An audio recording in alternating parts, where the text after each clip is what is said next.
Being leader of the pack is hard work.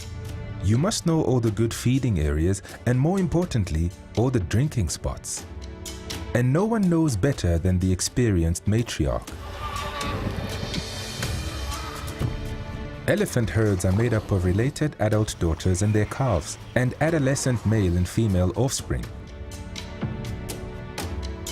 After feeding through the night, these giants need water to help with digestion of all the coarse plant material they consume.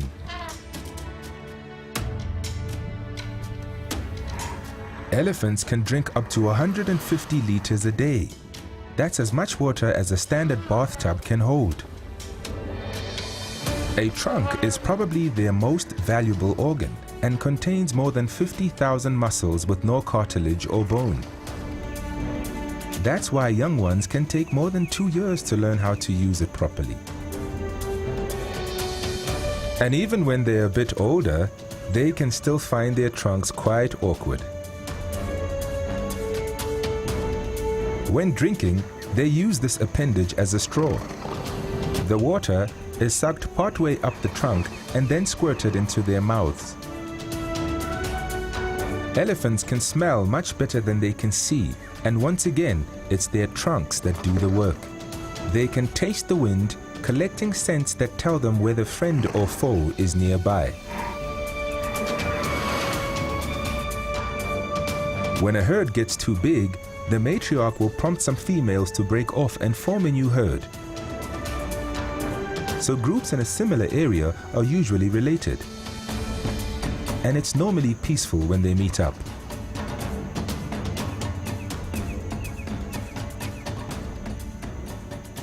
The wise leaders don't take any nonsense from their members, and when a young teenager is up to no good, Mrs. Matriarch will quickly sort him out.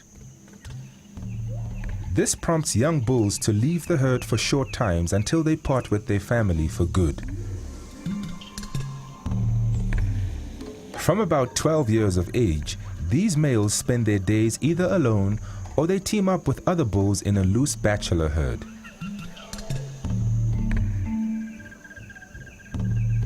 In good years with enough food and water, these social groups may get fairly large. Within these bachelor herds, a hierarchy exists, and everyday tasks of grooming and the constant challenge for dominance become intertwined. And where better to strut your stuff than at a pool party in the Luvuvu River in northern Kruger. Taking a dip in the river cools the elephants down as they don't have sweat glands in their skin for this. But at the same time, it's a passive battle. The bulls mount one another to establish rank amongst themselves, as it's only the top of the class who gets to mate with receptive females.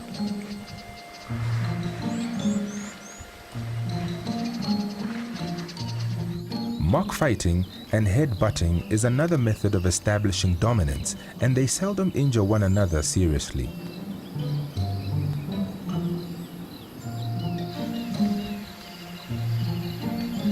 Dominance depends on age and size, which dictates reproductive readiness. So the younger bulls don't really stand a chance to join the top ranks. But nevertheless, they continually develop skills that they will later use in life to try and secure seniority. While the sparring continues at the pool party, others focus their attention on grooming. Covering themselves with mud traps a layer of cool air against the numerous folds on their skin. It also acts as a natural sunscreen to protect them from the harsh sun. As an extra measure, some elis also apply thick layers of dust. This dries the mud out and in the process traps unwanted parasites in the hardening crust that forms on their skin. The itchy parts will later be removed by scratching against trees or rocks.